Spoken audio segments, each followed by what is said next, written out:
رسول صلی اللہ علیہ وسلم نے ارشاد فرمایا، بے شک آدمی گناہوں کی وجہ سے رزق سے محروم کر دیا جاتا ہے۔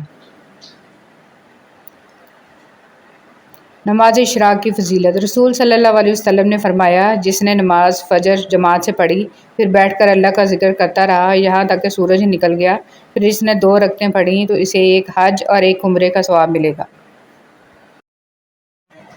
توبہ کا آنسو بھی کمال کا آنسو ہوتا ہے، گرتا یہ باہر ہے اور صفائی اندر کی کر دیتا ہے۔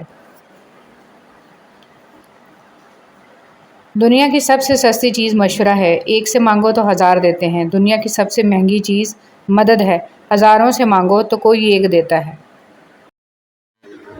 ہر دفعہ آپ کو اپنا غم بانٹنے کے لیے کاندھا میسر نہیں ہوتا، لیکن سجدہ کرنے کے لیے زمین ہر وقت میسر ہے، اور آپ اپنا دکھ اپنے رب کریم سے ہر وقت بانٹ سکتے ہیں۔ یہ سہارا سے انسان دوسروں کو قائل کرنا چھوڑ دیتا ہے، اسے سمجھ آ جاتی ہے کہ کس کی کتنی پرواہ کرنی ہے، کس سے کتنی امید رکھنی ہے اور کس سے کتنا فاصلہ رکھنا ہے۔ زندگی سب سکھا دیتی ہے۔ حضرت علی رضی اللہ تعالیٰ عنہ نے فرمایا، کسی بے قصور پر بہتان لگانا یہ آسمانوں سے بھی زیادہ بھاری گناہ ہے۔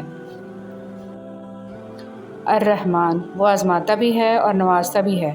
اس کا ہر انداز بہت خوبصورت ہے کیونکہ وہ رحمان بھی ہے اور رحیم بھی ہے۔ زیادہ سمجھدار اور زیادہ بیوقوف میں کوئی فرق نہیں ہوتا، کیونکہ یہ دونوں کسی کی نہیں سنتے۔ اچھائی کے لیے لازم نہیں کہ لوگوں کے ساتھ اچھا کیا جائے، اچھائی یہ بھی ہے کہ بس کسی کے ساتھ کچھ برا نہ کیا جائے۔ فتنے کے زمانے میں عبادت کرنا۔ معقل بن یسار رضی اللہ تعالیٰ عنہ بیان کرتے ہیں کہ رسول صلی اللہ علیہ وسلم نے فرمایا، فتنے کے زمانے میں عبادت کرنا میری طرف ہجرت کرنے کی طرح ہے۔ جب انسان پیدا ہوتا ہے تو کچھ ساتھ لانے کی اجازت نہیں ہوتی، جب مر جائے تو کچھ ساتھ لے جانے کی اجازت نہیں ہوتی، مگر افسوس ہے کہ زندگی اور موت کے درمیان یہی بنی نوع انسان وہ سب حاصل کرنا چاہتا ہے جو ساتھ نہ لایا تھا اور نہ ہی لے جا سکتا ہے۔ رزق عورت کے نصیب سے ہوتا ہے اور اولاد مرد کے نصیب سے، لہٰذا رزق کے لیے کبھی مرد نہ چھوڑو اور اولاد کے لیے کبھی عورت نہ بدلو۔ جب لوگ تمہیں تکلیف میں اکیلا چھوڑ دیں تو جان لو کہ اللہ تعالیٰ تمہارے کام کا ذمہ خود لینا چاہتا ہے۔ بعض اوقات اپنی کوششوں کو اپنے پاس رکھنا بہتر ہوتا ہے، کسی کو یہ جاننے کی ضرورت نہیں ہے کہ آپ کس حال سے گزر رہے ہیں۔ صرف اللہ تعالیٰ سے بات کریں جو آپ کے لیے کافی ہوگا۔ جس طرح اللہ تعالیٰ ہماری بات سنتا ہے ویسے نہیں کوئی سن سکتا۔ گفتگو میں بے احتیاطی رشتوں کو کچل دیتی ہے۔ آپ کے الفاظ ہی آپ کا عکس ہوتے ہیں اور بعد میں وضاحتیں دینے سے کچھ بھی حاصل نہیں ہوتا۔ ظلم کے خلاف کھڑے ہونا اور لڑنا سیکھو۔ ظالم اتنا طاقتور نہیں ہوتا جتنا طاقتور اسے تمہاری خاموشی بنا دیتی ہے۔ خاموش، جانتے ہو اذیت کیا ہے؟ اپنی آنکھوں کے سامنے اپنی اہمیت کو کم ہوتے ہوئے دیکھنا اور پھر بھی خاموش رہنا۔ توکل اور تقدیر اللہ کے ایک اشارے پر بدل جایا کرتی ہے۔ ہم کن صرف پڑھتے ہیں لیکن فیکون پر یقین نہیں رکھتے، جبکہ اللہ اور انسان کے درمیان سب سے گہرا رشتہ یہ غلطیوں سے رشتے ختم نہیں کرنے چاہیے۔ یہاں کوئی پرفیکٹ نہیں، سب میں ہی غلطیاں ہوتی ہیں۔ رشتے نبھائے جاتے ہیں بہت کچھ برداشت کر کے، بہت کچھ درگزر کر کے۔ یہ لمبا راستہ ایک دن ختم ہو جائے گا اور یہ تکلیفیں ضرور دور ہو جائیں گی، اور یہ دن بھی گزر جائیں گے اور واپس نہیں آئیں گے، اور یہ جو آپ کے دل میں توڑ پھوڑ ہے اس کو بھی اللہ تعالیٰ دور کر دے گا انشاءاللہ۔ اللہ تعالیٰ پر بھروسہ رکھیں۔ اگر اللہ نے آپ کو کسی کی مدد کے قابل بنایا ہے تو یہ آپ کا کمال نہیں ہے، بلکہ اللہ کی آپ پر رحمت اور خاص کرم ہے۔ آپ لوگوں کے لیے آسانیاں کریں، اللہ پاک آپ کے لیے آسانیاں فرمائے گا۔ مجھے امی کا خدا پسند ہے۔ ابو کہتے تھے کہ خدا مارتا ہے، جلاتا ہے اور دوزخ میں ڈالتا ہے، مگر امی کہتی تھیں کہ خدا مہربان ہے، بخشتا ہے اور بچاتا ہے۔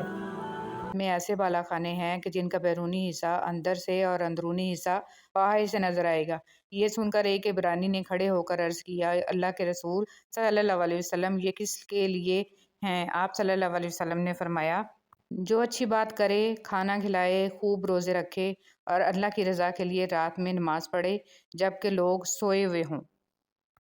لالچ پر رشتوں کی بنیادیں نہیں رکھنی چاہیے۔ وہ شخص کبھی بھی خالص ہو کر آپ سے محبت نہیں کر سکتا جس نے رشتوں میں باقاعدہ ڈیل کی ہوتی ہے۔ اللہ سے مانگنا کبھی مت چھوڑنا۔ اللہ نے تو ابلیس کو بھی دیا جو اس نے مانگا، اور تم اپنے آپ کو کتنا ہی گناہ گار سمجھتے ہو، اللہ کو پکارنا مت چھوڑنا۔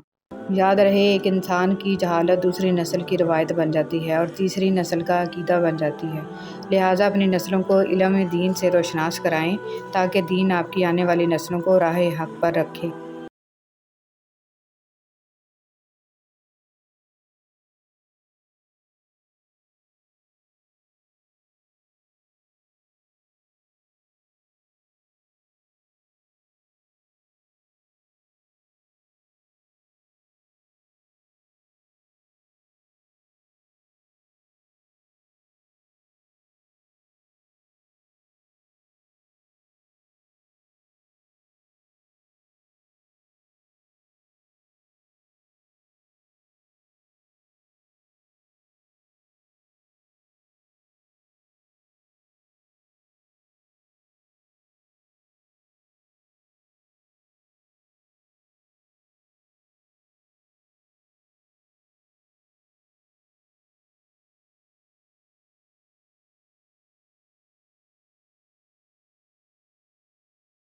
دوسروں کے حق میں کی گئی آپ کی دعا قبول ہو یا نہ ہو، لیکن آپ کے اعمال میں ایک نیکی کا اضافہ ضرور کر جاتی ہے۔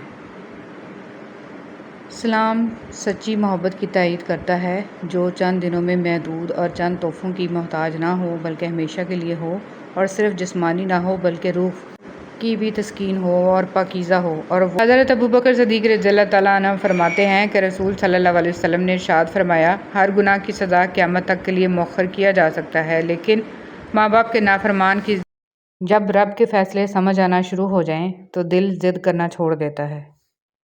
صبر، جب زمین تمہیں تنگ لگے تو آسمان کی جانب دیکھنا، نم آنکھوں سے مسکرانا اور کہنا، اچھا تو ایسے راضی، میں بھی ایسے راضی۔